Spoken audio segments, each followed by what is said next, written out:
Alright guys, let's do a little bit of an inspirational, motivational video. Cue that motivational music. Now this may get a little cheesy, but it's true. Sometimes in life it can get pretty tough. You're not where you want to be. You don't have any money. You can't do anything because you don't have that money. Maybe you don't have anything that you're really interested in or you like doing right now because of your situation. You may be fed up. You may start thinking thoughts like, "Oh, girls just don't like me. People don't like me. I am just stuck where I am. There's nothing I can do to change that." And when you say these things, you're literally rewiring the neurons in your brain to start subconsciously believing these things. So, first step is to stop saying stuff like this.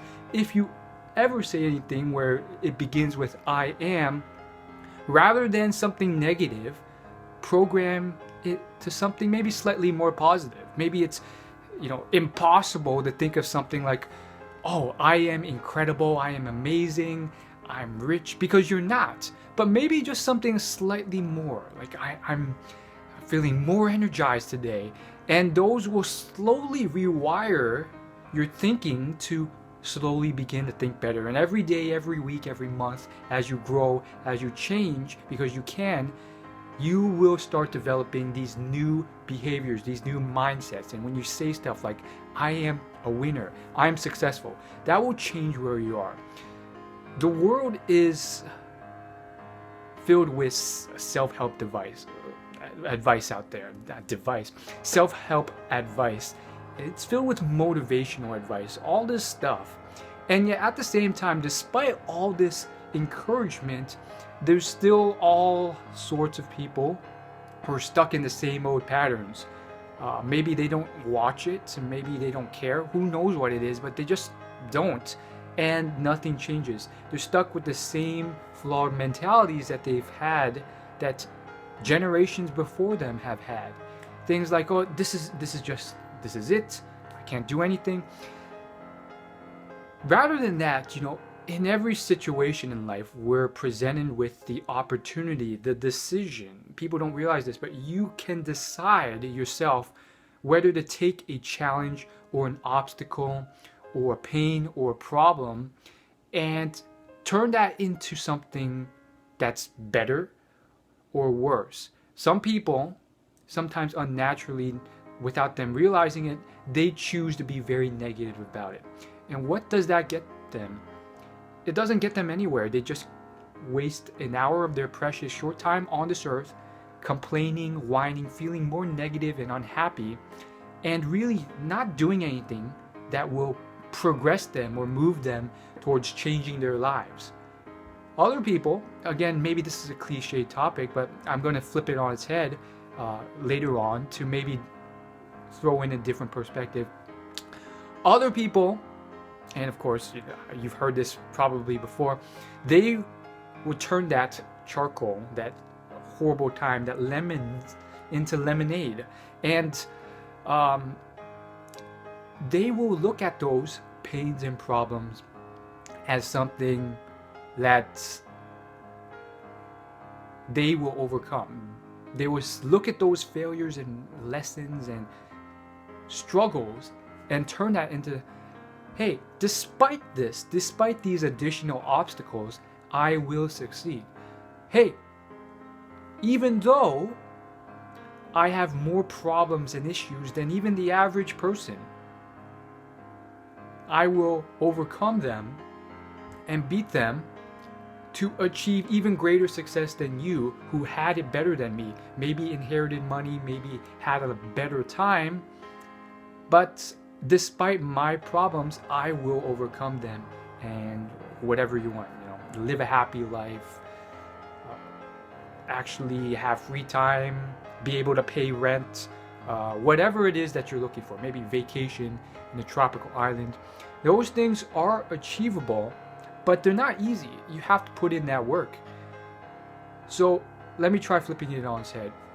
A lot of people, they're jealous, they're envious, and they see these individuals who have it better because, let's just be frank, certain stereotypes and assumptions exist because there is some people, maybe it's a very small percentage, that it's made to appear like a lot of people are like this. There's a percentage of people who have it really good. They've lucked out in life. Maybe they were born physically attractive, and they were born into a wealthy family.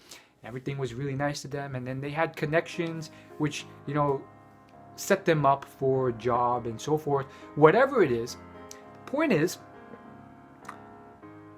a lot of people, first off, they overlook the fact that their current situations, they're taking for granted. There's a ton of things that they're overlooking that they have that others don't.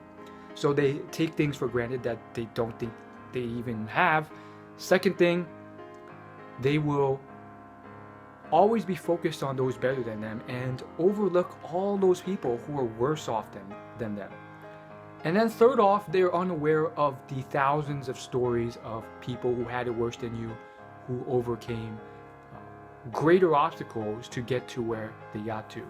There's tons and tons of books and biographies of people like this, people who literally were born in the worst possible places, the slums of the world, and they managed to turn that into a beautiful livelihood. I mean, there's tons and tons of stories, literally thousands of them. And when you read these stories, when you look at what they've gone, when you read these stories, when you actually listen and hear and discover all these histories of people who have come before you, who have come from worse places than you and have succeeded far beyond what you have, you realize, man, I have no excuses. I cannot complain about anything I have.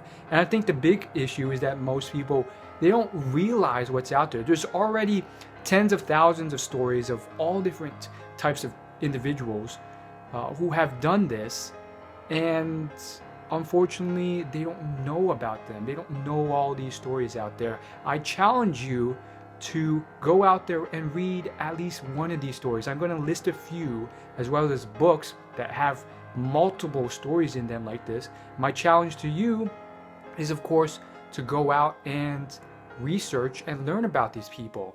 There's Chris Gardner. He's the guy behind the movie and book The Pursuit of Happiness. And then there's John Paul DiGiorio. This guy was homeless multiple times, bankrupt, and he went from nothing to a billionaire. And quite frankly, there's tons of stories like this. If you just look at many billionaires and millionaires, maybe not all of them, some of them came from very average circumstances. Others, they came from tough places. And this is an example of something that you can learn from. Look at the book Getting There. Look at the book America the Beautiful by Ben Carson. There's tons of examples out there of stories worse off than you, and every week I try my best to learn about people like this, and it really does inspire you when every single week, sometimes every single day, you hear new stories about people like this. A great place are interviews online, interviews and speeches. You literally hear about where these people came from, how J.K. Rowling was when she was struggling just to get by before she became a billionaire off Harry Potter, how long it took her.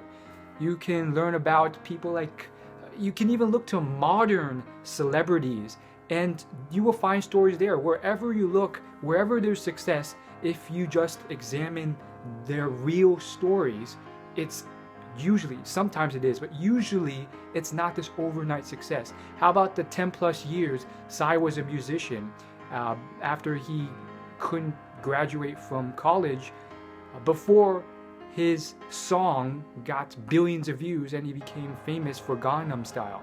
How about Sia, one of the most well-known singers of the modern era, who hides her face? You learn that she was a mediocre musician who got mediocre success for 10 plus years before she succeeded. You learn about these stories of people who weren't as great as they seem to be all the time.